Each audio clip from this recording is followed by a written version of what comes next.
ਸਤਿ ਸ਼੍ਰੀ ਅਕਾਲ, ਸਵਾਗਤ ਹੈ ਸਾਰੇ ਹੀ ਦਰਸ਼ਕਾਂ ਦਾ। ਪੰਜਾਬ ਇਸ ਵੇਲੇ ਵੇਖ ਰਹੇ ਹੋ ਤੁਸੀਂ ਤੇ ਮੈਂ ਹਾਂ ਗਗਨਦੀਪ ਸਿੰਘ ਲੈ ਕੇ ਹਾਜ਼ਰ ਹਾਂ। ਪੰਜਾਬ ਇਸ ਵੇਲੇ ਦੇ ਵਿੱਚ ਪੰਜਾਬ ਦੀਆਂ ਤਾਜ਼ਾ ਖਬਰਾਂ। ਰੁਕ ਸਭ ਤੋਂ ਪਹਿਲਾਂ ਕਰਾਂਗੇ ਨਵਜੋਤ ਸਿੰਘ ਸਿੱਧੂ ਅਤੇ ਕੈਪਟਨ ਅਮਰਿੰਦਰ ਸਿੰਘ ਦੇ ਵਿਚਕਾਰ ਹੋਈ ਮੁਲਾਕਾਤ ਦੀ ਵੱਲ। ਪਹਿਲੀ ਓਫੀਸ਼ੀਅਲ ਮੀਟਿੰਗ ਸੀ ਜੋ ਕੈਪਟਨ ਅਮਰਿੰਦਰ ਸਿੰਘ ਅਤੇ ਨਵਜੋਤ ਸਿੰਘ ਸਿੱਧੂ ਦੇ ਵਿਚਕਾਰ ਹੋਈ ਹੈ।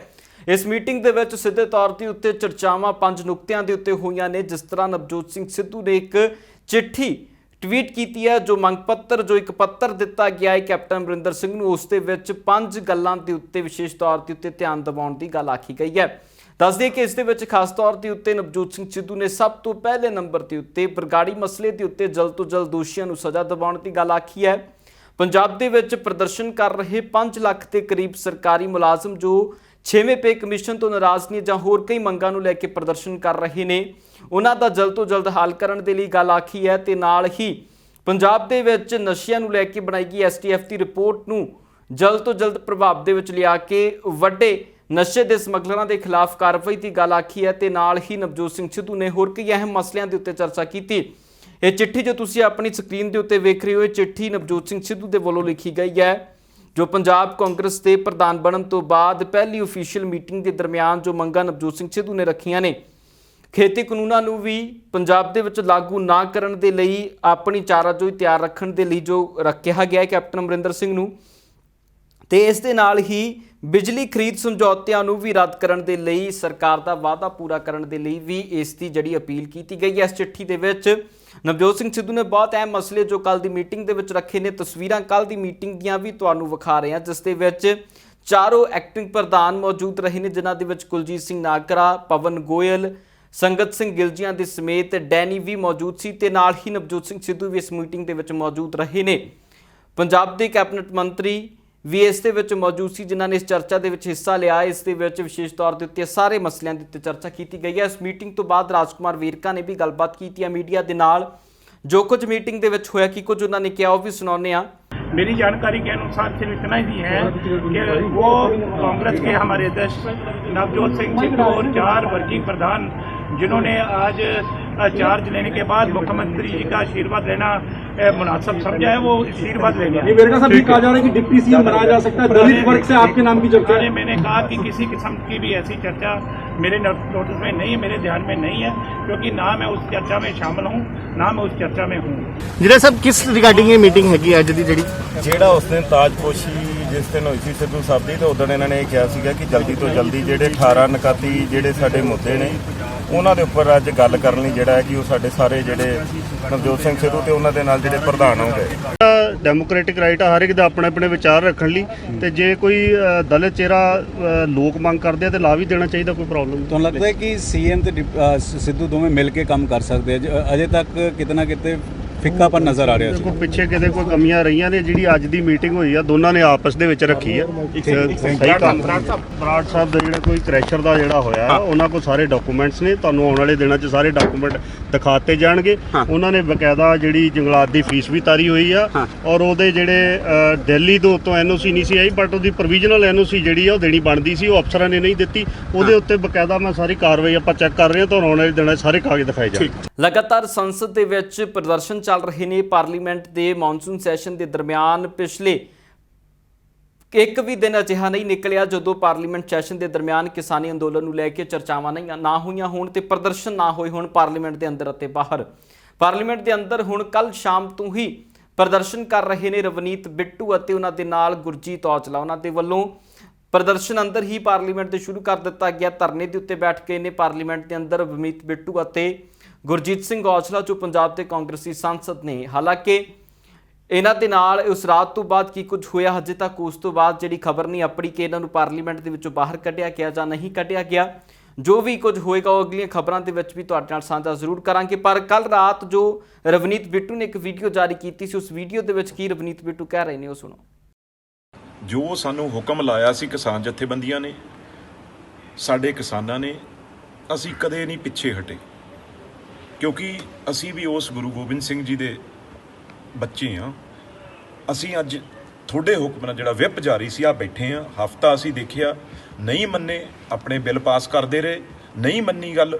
अज असी थोड़े कहण ते आ बह गए हाँ। इस वेले टाइम दिखा दो औजला साहब, मैं दिखाता हूँ घड़ी ते ਤੇ 8:30 ਵੱਜਣ ਵਾਲੇ ਆ, 4:30 ਦਾ ਸੈਸ਼ਨ ਇਹ ਜਿਹੜਾ ਇਹ ਪਾਰਲੀਮੈਂਟ ਖਤਮ ਹੋਇਆ। ਤੇ ਹੁਣ ਦੇਖਦੇ ਆ ਰਾਤ ਕੀ ਕਰਦੇ ਆ, ਬਾਹਰ ਕੱਢਦੇ ਆ, ਧੱਕੇ ਨਾਲ ਕੱਢਦੇ ਆ, ਕੀ ਕਰਦੇ ਆ। ਪਰ ਅਸੀਂ ਇਹਨਾਂ ਨੂੰ ਕਹਿਤਾ ਵੀ ਜਿੰਨਾ ਚਿਰ ਨਹੀਂ ਤਿੰਨੋਂ ਬਿੱਲ ਵਾਪਸ ਹੋਣਗੇ, ਆ ਬੈਠੇ ਆ ਤੁਹਾਡੀ ਪਾਰਲੀਮੈਂਟ 'ਚ, ਕਿਉਂਕਿ ਇਸ ਮੰਦਰ 'ਚ ਲੋਕਤੰਤਰ 'ਚ ਇੱਕ ਗਰੀਬ ਅਖੀਰਲੀ ਲਾਈਨ ਤੇ ਜਿਹੜਾ ਖੜਾ ਉਹਦੀ ਵੀ ਸੁਣੀ ਜਾਂਦੀ ਆ। 25 ਲੱਖ ਦੇ ਨੁਮਾਇੰਦੇ ਦੀ ਨਹੀਂ ਤੁਸੀਂ ਸੁਣਦੇ।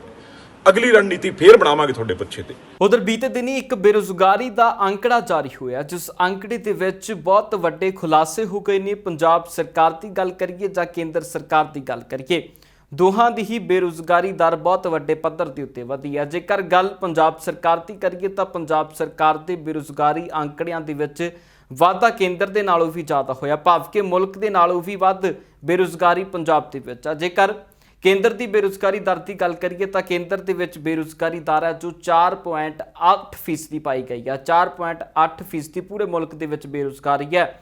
ਪਰ ਜੇ ਪੰਜਾਬ ਦੀ ਗੱਲ ਕਰੀਏ ਤਾਂ ਪੰਜਾਬ ਦੇ ਵਿੱਚ 7.3% ਜਿਹੜੀ ਬੇਰੁਜ਼ਗਾਰੀ ਇਕੱਲੇ ਪੰਜਾਬ ਦੇ ਵਿੱਚ ਪਾਈ ਜਾਂਦੀ ਹੈ। ਨੇੜਲੇ ਰਾਜਾਂ ਦੇ ਨਾਲੋਂ ਸਭ ਤੋਂ ਵੱਧ ਬੇਰੁਜ਼ਗਾਰੀ ਪੰਜਾਬ ਦੇ ਵਿੱਚ ਹੈ, ਜਿਸ ਨੂੰ ਲੈ ਕੇ ਹੁਣ ਵਿਰੋਧੀਆਂ ਨੇ ਵੀ ਸਵਾਲ ਚੁੱਕੇ ਨੇ। ਵਿਰੋਧੀਆਂ ਨੇ ਸਿੱਧੇ ਤੌਰ ਦੇ ਉੱਤੇ ਨਿਸ਼ਾਨੇ ਦੇ ਉੱਤੇ ਲਿਆਏ ਕੈਪਟਨ ਅਮਰਿੰਦਰ ਸਿੰਘ ਦੀ ਸਰਕਾਰ ਨੂੰ। ਇਸ ਦੇ ਵਿੱਚ ਚਰਨਜੀਤ ਬਰਾੜ ਹੋਣ ਜਾਂ ਆਮ ਆਦਮੀ ਪਾਰਟੀ ਦੇ MLA ਮੀਤ ਹੇਅਰ ਹੋਣ, ਦੋਨਾਂ ਨੇ ਹੀ ਸਵਾਲ ਬਹੁਤ ਵੱਡੇ ਪੱਧਰ ਦੇ ਉੱਤੇ ਚੁੱਕੇ ਨੇ ਤੇ ਘਰ ਘਰ ਰੁਜ਼ਗਾਰ ਦੇਣ ਵਾਲੀ ਸਰਕਾਰ ਦੇ ਉੱਤੇ ਸਵਾਲ ਖੜੇ ਕਰ ਦਿੱਤੇ ਨੇ। ਅਨਐਮਪਲੋਇਮੈਂਟ ਜਿਹੜੀ ਨੈਸ਼ਨਲ ਦਰ ਹੈਗੀ ਹੈ 4.8 ਹੈਗੀ ਹੈ, ਔਰ ਪੰਜਾਬ ਦੀ ਮੇਰਾ ਖਿਆਲ ਹੈ ਕਿ ਸਾਰੇ ਭਾਰਤ ਦੇ ਵਿੱਚੋਂ ਵੱਧ ਹੋਣੀ ਹੈ। 7.3 ਜਿਹੜੀ ਹੈ ਇਹ ਬੇਰੁਜ਼ਗਾਰੀ ਦਰ ਜਿਹੜੀ ਹੈ ਪੰਜਾਬ ਦੀ ਉਹ ਪਹੁੰਚ ਚੁੱਕੀ ਹੈ। ਕਾਂਗਰਸ ਪਾਰਟੀ ਦੀ ਸਰਕਾਰ ਵਾਸਤੇ ਮੇਰਾ ਖਿਆਲ ਹੈ ਕਿ ਬੜੀ ਸ਼ਰਮ ਵਾਲੀ ਗੱਲ ਹੋਣੀ ਚਾਹੀਦੀ ਹੈ ਕਿ ਜਿਹੜੀਆਂ ਪੋਸਟਾਂ ਖਾਲੀ ਵੀ ਪਈਆਂ ਨੇ, ਖਾਸ ਕਰਕੇ ਜਿਵੇਂ ਸਰਕਾਰੀ ਸਕੂਲਾਂ 'ਚ ਵੀ ਖਾਲੀ ਪਈਆਂ ਨੇ ਜਾਂ ਵੱਖ-ਵੱਖ ਦਫ਼ਤਰਾਂ ਦੇ ਵਿੱਚ ਜਿੱਥੇ ਹਰ ਰੋਜ਼ ਜਨਤਾ ਨੂੰ ਕੰਮਾਂ ਦੀ ਲੋੜ ਆ ਉਹ ਖਾਲੀ ਪਈਆਂ ਨੇ, ਸਿਹਤ ਵਿਭਾਗ ਦੇ ਵਿੱਚ ਖਾਲੀ ਪਈਆਂ ਨੇ। ਇਸ ਕਿਸਮ ਦੀਆਂ ਜਿਹੜੀਆਂ ਅਤ ਲੋੜੀ ਦੀਆਂ ਪੋਸਟਾਂ ਉਹ ਵੀ ਖਾਲੀ ਪਈਆਂ ਤੇ ਬਾਕੀ ਜਿਹੜੇ ਰੁਜ਼ਗਾਰ ਦੇ ਮੌਕੇ ਪੈਦਾ ਕਰਨੇ ਜਾਂ ਕੋਈ ਇਨਵੈਸਟਮੈਂਟ ਬਾਹਰੋਂ ਲਿਆਉਣੀ, ਨਵੀਂ ਇੰਡਸਟਰੀ ਲਾਉਣੀ, ਇਹ ਤਾਂ ਬੜੀ ਦੂਰ ਦੀ ਗੱਲ ਹੈ। ਉਹ ਸਿੰਗਲ ਵਿੰਡੋ ਸਿਸਟਮ ਜਿਹੜਾ ਸਾਡੀ ਸਰਕਾਰ ਵੇਲੇ ਸ਼ੁਰੂ ਕੀਤਾ ਹੋਇਆ ਸੀ ਤੇ ਲੁਧਿਆਣੇ ਦੀ ਇੱਕ ਕੰਪਨੀ ਦੀ ਰਿਪੋਰਟ ਲੱਗੀ ਸੀ ਕਿ 2.5 ਸਾਲ ਉਹਨਾਂ ਦੀ ਫਾਈਲ ਜਿਹੜੀ ਹੈ ਉਹ ਸਰਕਾਰ ਦੇ ਹੁਕਮਾਂ ਨੂੰ ਉਡੀਕਦੀ ਰਹੀ ਔਰ ਉਹ ਬੰਦਾ ਅੱਕ ਕੇ ਤੇ ਕਿਤੇ ਹੋਰ ਜਾ ਕੇ ਇੰਡਸਟਰੀ ਲਾਉਣ ਬਾਰੇ ਸੋਚਣ ਲੱਗਿਆ।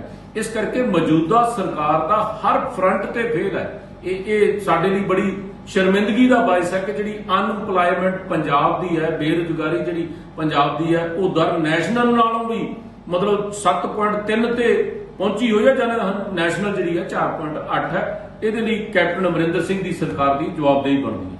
ਦੇਖੋ, ਇਹ ਅਸਲੀਅਤ ਹੈ ਉਹ ਸਰਕਾਰ ਦੀ ਜਿਹੜੀ ਘਰ ਘਰ ਨੌਕਰੀ ਦਾ ਵਾਅਦਾ ਕਰਕੇ ਆਈ ਹੋਵੇ, ਸਵਾਂਗਾ ਕੇ ਆਈ ਹੋਵੇ ਪੰਜਾਬ ਦੇ ਜੀ ਨੌਜਵਾਨਾਂ ਨੂੰ ਸਾਰਿਆਂ ਨੂੰ ਨੌਕਰੀਆਂ ਦੇ ਦਿੰਦੀਆਂ ਹੋਣ ਤੇ ਉਹ ਨੈਸ਼ਨਲ ਐਵਰੇਜ ਨਾਲੋਂ ਵੀ ਉੱਥੇ ਬੇਰੁਜ਼ਗਾਰੀ ਸਭ ਤੋਂ ਵੱਧ ਹੋਵੇ ਤੇ ਉਹ ਸਰਕਾਰ ਅੱਜ ਵੀ ਬੇਰੁਜ਼ਗਾਰੀ ਦਾ ਹੱਲ ਕਰਨ ਦੀ ਬਜਾਏ ਜਿਹੜੇ ਨੌਜਵਾਨ ਪਟਿਆਲੇ ਸਾਰੇ ਧਰਨਿਆਂ ਤੇ ਬੈਠੇ ਆ ਉਹਨਾਂ ਨੂੰ ਨੌਕਰੀਆਂ ਦੇਣ ਦੀ ਬਜਾਏ ਅੱਜ ਵੀ ਕੇਵਲ ਤੇ ਕੇਵਲ ਝੂਠ ਦੇ ਪਲੰਦੇ ਜਿਹੜੇ ਆ ਉਹ ਬਣਾਏ ਜਾ ਰਹੇ ਆ। ਵੱਡੇ ਵੱਡੇ ਬੋਰਡ ਲਵਾਤੇ ਅਖੇ ਜੀ 17 ਲੱਖ ਨੌਕਰੀ ਦੇਤੀ, ਪਰ ਅਸਲੀਅਤ ਅਸੀਂ RT ਰਾਹੀਂ ਵੀ ਐਕਸਪੋਜ਼ ਕੀਤੀ ਆ। ਹੁਣ ਵੀ ਆ ਡਾਟੇ ਨੇ ਵੀ ਕਰਤੀ ਕਿ ਇਹ 17 ਲੱਖ ਚੋਂ 11 ਲੱਖ ਤਾਂ ਉਹ ਹੈ ਜਿਨ੍ਹਾਂ ਨੂੰ ਲੋਨ ਦਿੱਤਾ ਨੂੰ ਵੀ ਕਹਿੰਦੇ ਅਸੀਂ ਨੌਕਰੀ ਦੇਤੀ, ਜਿਹਨੇ ਉਹ ਜਿਹੜੇ ਸਕਿੱਲ ਡਿਵੈਲਪਮੈਂਟ ਵਾਲੇ ਪ੍ਰੋਗਰਾਮ ਚੱਲਦੇ ਆ ਜਿਹਨੇ ਉਹਦੇ ਚ ਐਨਰੋਲਮੈਂਟ ਵੀ ਕਰਵਾ ਲਈ, ਉਹਨੂੰ ਵੀ ਸਰਕਾਰ ਨੇ ਸ਼ੋਅ ਕਰਤਾ ਵੀ ਅਸੀਂ ਇਹਨਾਂ ਨੂੰ ਰੁਜ਼ਗਾਰ ਮੁਹੱਈਆ ਕਰਵਾਇਆ। ਪਰ ਅਸਲੀਅਤ ਇਹ ਹੈ 10 ਸਾਲ ਪਹਿਲਾਂ ਵੀ ਪੰਜਾਬ ਬੇਰੁਜ਼ਗਾਰੀ ਨਾਲ ਜੂਝਦਾ ਰਿਹਾ। ਜਿਹੜੇ ਪੰਜਾਬ ਦੇ ਨੌਜਵਾਨ ਰੁਜ਼ਗਾਰ ਦੇ ਸਾਧਨ ਪੈਦਾ ਕਰਨੇ ਸੀ, ਸਾਰੀ ਜਿਹੜੀ ਬਾਦਲ ਸਰਕਾਰ ਸੀ ਉਹਨਾਂ ਨੇ ਆਪਦੇ ਚਹੇਤਿਆਂ ਦੇ ਰੁਜ਼ਗਾਰ ਦੇ ਸਾਧਨ ਪੈਦਾ ਕੀਤੇ, ਟਰਾਂਸਪੋਰਟ ਦੀ ਹੋਰ ਕੀ ਤਬਾਹ ਕਰਕੇ ਰੱਖਤਾ।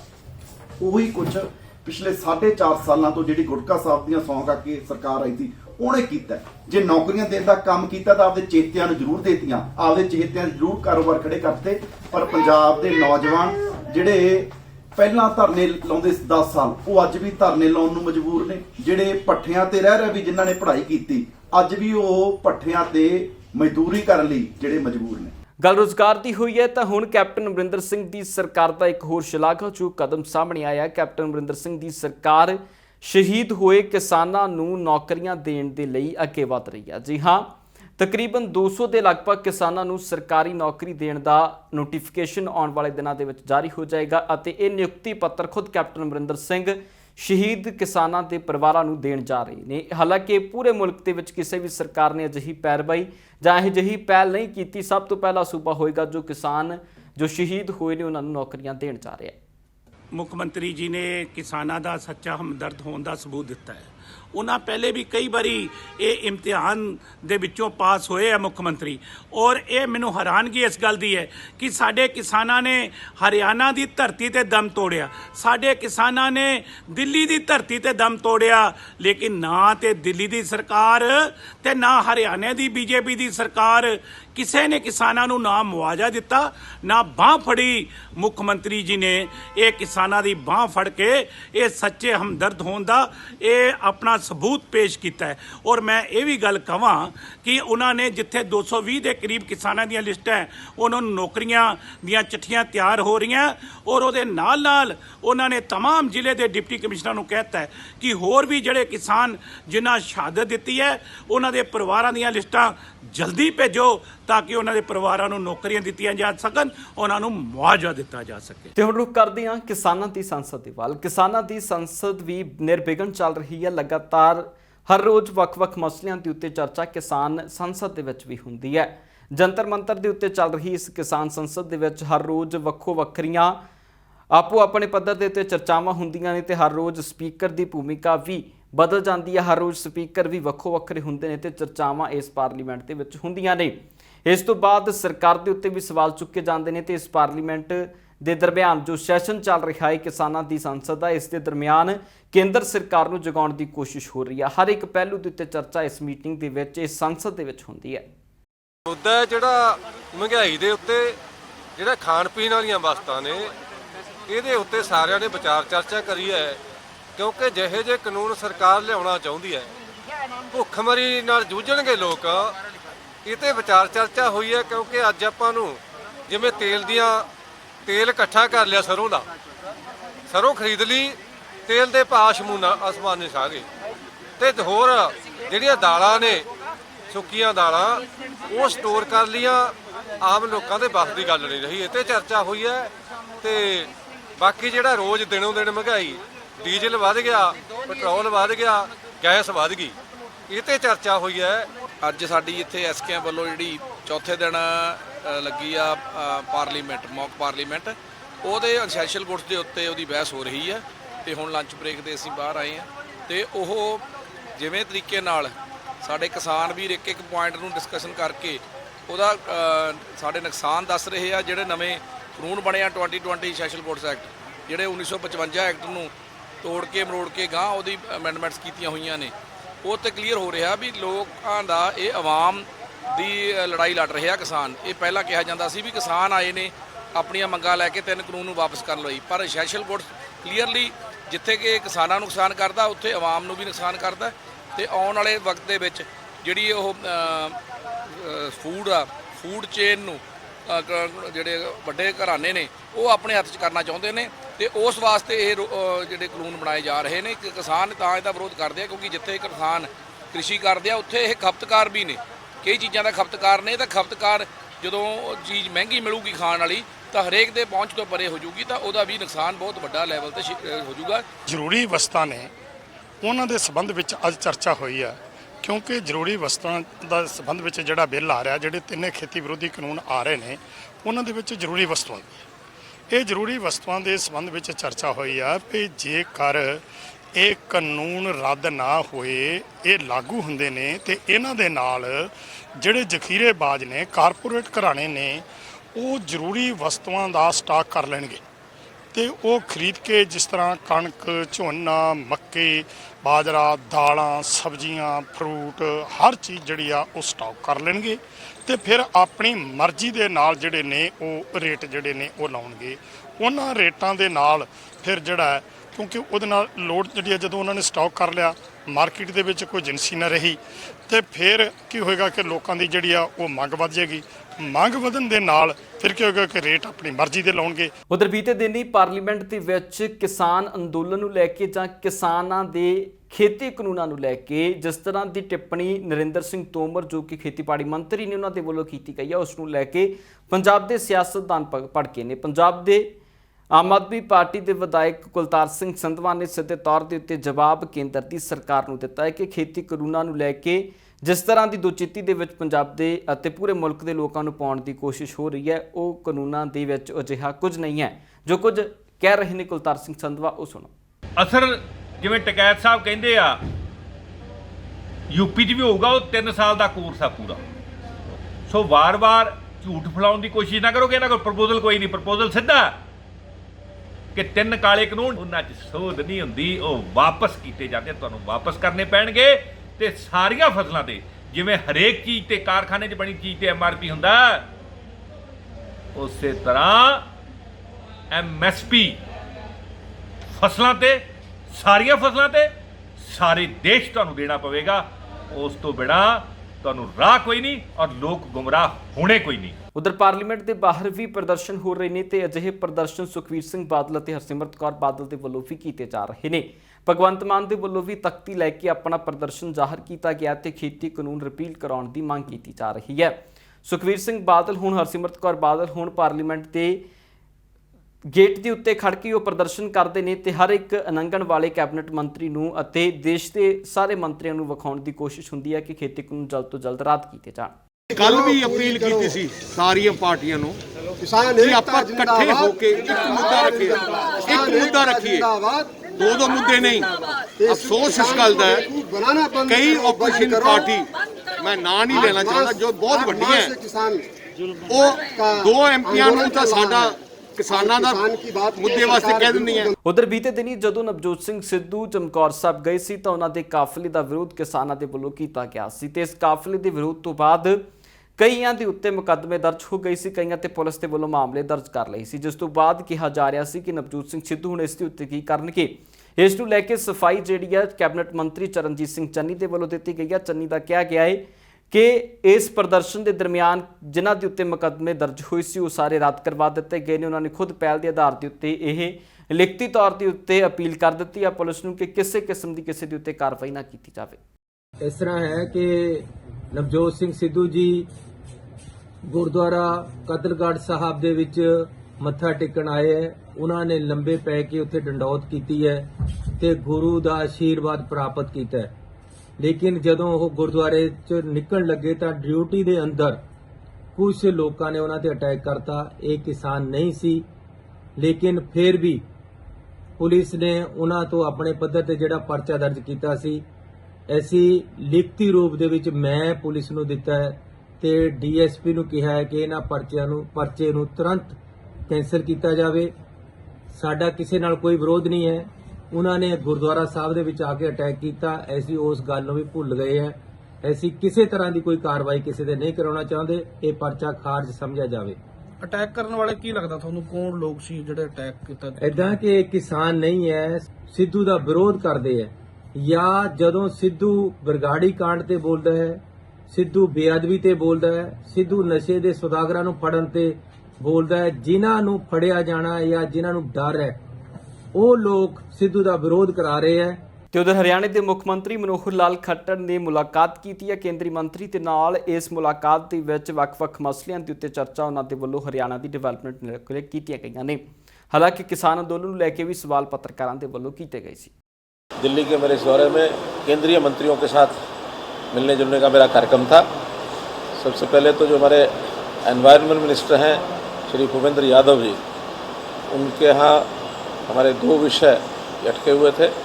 एक तो जिन एरियाज़ में अभी CNG PNG के साधन अभी पाइपलाइन द्वारा नहीं पहुँचे हैं ईंधन, वहाँ पर चूँकि NGT ने पीछे का ऑर्डर निकाला है कि सब इंडस्ट्री जो है CNG और PNG पर चलेगी, लेकिन जहाँ अभी पाइपलाइन ही नहीं है वहाँ के लिए छूट दी जाए, तो इन प्रिंसिपल उन्होंने मान लिया है और बहुत जल्दी उसका वो ऑर्डर निकाल देंगे।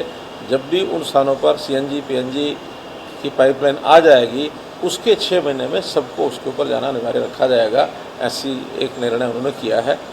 और इसी प्रकार यमुनानगर में भी कुछ इंडस्ट्रीज़ बहुत पुरानी लगी हुई थी, 2006 से भी पहले की थी। उस समय ये जो क्लियरेंस थी, एनवायरमेंटल क्लियरेंसेस, वो अनिवार्य नहीं होती थी, लेकिन जो उससे पहले से लगी हुई थी, इसलिए उन्होंने जिन्होंने एनवायरमेंटल क्लियरेंस नहीं ले रखी थी, ऐसे कुछ लोगों के खिलाफ कार्रवाई की गई और कोई 17 यूनिट्स ऐसे जिनको बंद कर दिया गया था। ਤੇ ਉਧਰ 1 ਅਗਸਤ ਤੋਂ ਸਿੰਗਲ ਹੈਂਡ ਯੂਜ਼ ਹੋਣ ਵਾਲੇ ਪਲਾਸਟਿਕ ਦੇ ਲਿਫਾਫੇ ਬੈਨ ਹੋਣ ਜਾ ਰਹੇ ਨੇ। ਇਸ ਨੂੰ ਲੈ ਕੇ ਵੱਖੋ ਵੱਖਰੀਆਂ ਪੰਜਾਬ ਦੇ ਵਿੱਚ ਕਾਰਖਾਨਿਆਂ ਦੇ ਵਿੱਚ ਲਿਫਾਫਿਆਂ ਨੂੰ ਲੈ ਕੇ ਹਰ ਵਾਰ ਆਰੋਪ ਲੱਗਦੇ ਨੇ ਕਿ ਕਾਰਖਾਨੇ ਪਲਾਸਟਿਕ ਦੇ ਲਿਫਾਫੇ ਵਧੇਰੇ ਪੱਧਰ ਦੇ ਉੱਤੇ ਯੂਜ਼ ਕਰਦੇ ਨੇ, ਜਿਸ ਕਰਕੇ ਪੋਲਿਊਸ਼ਨ ਦੇ ਵਿੱਚ ਬਹੁਤ ਵੱਡੇ ਪੱਧਰ ਦੇ ਉੱਤੇ ਵਾਧਾ ਹੋ ਰਿਹਾ, ਜਿਸ ਨੂੰ ਲੈ ਕੇ ਲੁਧਿਆਣਾ ਦੀ ਇੰਡਸਟਰੀ ਦੇ ਉੱਤੇ ਸਵਾਲ ਹੁੰਦੇ ਸੀ। ਪਰ ਲੁਧਿਆਣਾ ਦੇ ਇੰਡਸਟਰੀ ਮਾਲਕਾਂ ਨੇ ਇਹ ਸਾਰੀ ਚੀਜ਼ ਸਰਕਾਰ ਦੇ ਉੱਤੇ ਸੁੱਟ ਦਿੱਤੀ ਹੈ। ਉਹਨਾਂ ਦਾ ਕਹਿਣਾ ਹੈ ਕਿ ਪੰਜਾਬ ਦੇ ਵਿੱਚ ਲਿਫਾਫੇ ਦਾ ਵੱਧ ਯੂਜ਼ ਨਹੀਂ ਹੁੰਦਾ, ਬਲਕਿ ਹੋਰ ਸੂਬਿਆਂ ਤੋਂ ਆਉਣ ਵਾਲੀਆਂ ਮਸ਼ੀਨਾਂ ਹੋਣ ਜਾਂ ਹੋਰ ਸੂਬਿਆਂ ਦੇ ਵਿੱਚੋਂ ਪੈਕਿੰਗ ਹੋ ਕੇ ਆਉਣ ਵਾਲੇ ਸਮਾਨ ਦੇ ਉੱਤੇ ਲਿਫਾਫੇ ਦੀ ਬਹੁਤ ਵੱਡੇ ਪੱਧਰ ਦੇ ਉੱਤੇ ਵਰਤੋਂ ਹੁੰਦੀ ਹੈ। ਪਹਿਲਾਂ ਇਸ ਦੇ ਉੱਤੇ ਰੋਕ ਲੱਗਣੀ ਚਾਹੀਦੀ ਹੈ। ਇੰਡਸਟਰੀ ਇਹਦੇ ਪ੍ਰਤੀ ਵਿਚਾਰ ਵੀ ਕਰ ਰਹੀ ਹੈ ਤੇ ਗੰਭੀਰ ਵੀ ਹੈ। ਗੰਭੀਰ ਇਸ ਲਈ ਹੈ ਕਿ ਸਾਡੀ ਇਹਦੇ 'ਚ ਜਨਰੇਸ਼ਨ ਦਾ ਸਵਾਲ ਹੈ, ਸਾਡੇ ਬੱਚਿਆਂ ਦਾ ਭਵਿੱਖ ਜੁੜਿਆ ਹੋਇਆ ਹੈ, ਸਾਡਾ ਲਿਵਲੀਹੁੱਡ ਜੁੜਿਆ ਹੋਇਆ ਹੈ। ਔਰ ਇਸ ਤੋਂ ਵੀ ਉੱਪਰ ਸਰਕਾਰ ਕਦੀ ਨਹੀਂ ਸੋਚਦੀ ਕਿ ਸਾਡੀ ਸੁਸਾਇਟੀ ਦੇ ਵਿੱਚ ਜੋ ਹੈ ਇਸ ਪ੍ਰਤੀ ਇੱਜ਼ਤ ਵੀ ਘਟਦੀ ਹੈ।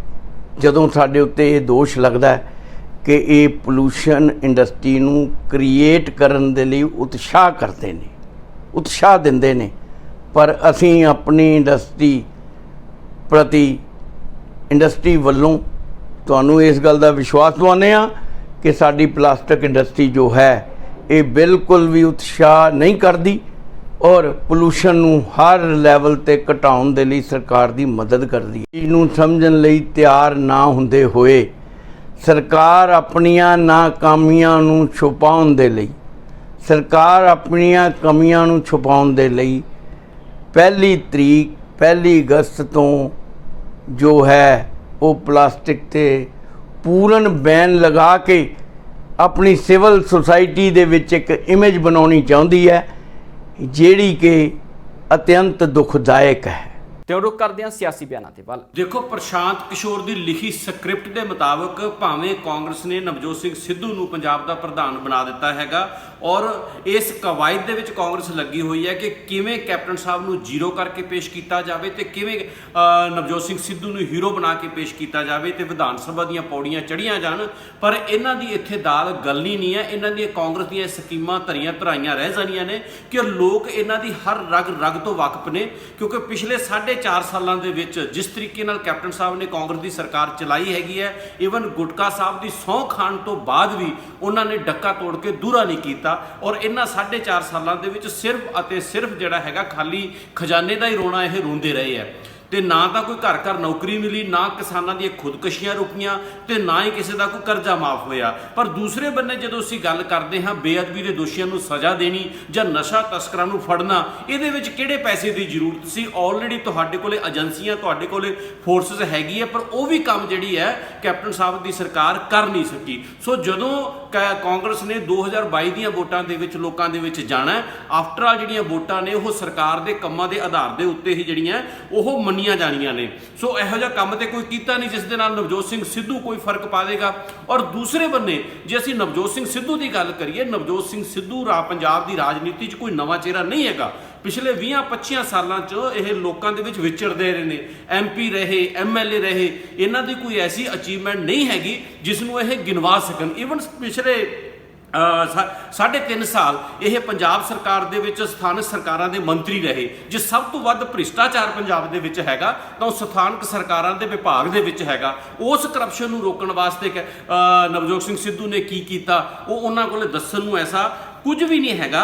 ਸੋ ਜੇ ਸੈਕੰਡਲੀ ਇੱਕ ਚੀਜ਼ ਹੋਰ ਜਿਹੜੀ ਵੱਡੀ, ਸਭ ਤੋਂ ਵੱਡੀ ਮੁਸੀਬਤ ਜਿਹੜੀ ਹੈ ਨਵਜੋਤ ਸਿੰਘ ਸਿੱਧੂ ਲਈ ਹੈਗੀ ਹੈ ਕਿ ਨਵਜੋਤ ਸਿੰਘ ਸਿੱਧੂ ਨੂੰ ਜਦੋਂ ਅਸੀਂ ਪਿਛਲੇ ਸਮਿਆਂ ਦੇ ਵਿੱਚ ਦੇਖਦੇ ਹਾਂ, ਭਾਵੇਂ ਉਹਨਾਂ ਦਾ ਕ੍ਰਿਕਟ ਕਰੀਅਰ ਦੀ ਗੱਲ ਕਰੀਏ ਜਾਂ ਬਾਕੀ ਥਾਵਾਂ ਤੇ ਦੇਖਦੇ ਹਾਂ, ਨਵਜੋਤ ਸਿੰਘ ਸਿੱਧੂ ਕਦੇ ਵੀ ਇੱਕ ਜਿਹੜੇ ਟੀਮ ਪਲੇਅਰ ਹੋ ਕੇ ਨਹੀਂ ਖੇਡ ਸਕੇ। ਸੋ ਮੈਂ ਇਹ ਸਮਝਦਾ ਹੈਗਾ ਕਿ ਨਵਜੋਤ ਸਿੰਘ ਸਿੱਧੂ ਨੂੰ ਕਾਂਗਰਸ ਨੇ ਭਾਵੇਂ ਪੰਜਾਬ ਦਾ ਪ੍ਰਧਾਨ ਬਣਾ ਦਿੱਤਾ ਹੈਗਾ, ਇਸ ਦੇ ਨਾਲ ਕਾਂਗਰਸ ਦੀ ਬੇੜੀ ਬੰਨੇ ਲੱਗਣ ਵਾਲੀ ਨਹੀਂ ਹੈਗੀ ਹੈ। ਲੋਕ ਆਪਣਾ ਫੈਸਲਾ ਕਰੀ ਬੈਠੇ, ਲੋਕ ਕੰਮ ਦੇ ਆਧਾਰ ਦੇ ਉੱਤੇ ਵੋਟਾਂ ਪਾਉਣਗੇ।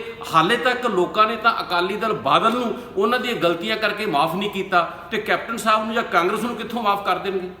ਪੰਜਾਬ ਇਸ ਵੇਲੇ ਦੇ ਵਿੱਚ ਫਿਲਹਾਲ ਦੀ ਨਹੀਂ, ਫਿਰ ਮੁੜ ਹਾਜ਼ਰ ਹੋਵਾਂਗੇ ਨਵੀਆਂ ਤੇ ਤਾਜ਼ਾ ਅਪਡੇਟਸ ਨਾਲ। ਤਦ ਤੱਕ ਲਈ ਮੈਨੂੰ ਦਿਓ ਇਜਾਜ਼ਤ। ਬਹੁਤ ਬਹੁਤ ਧੰਨਵਾਦ।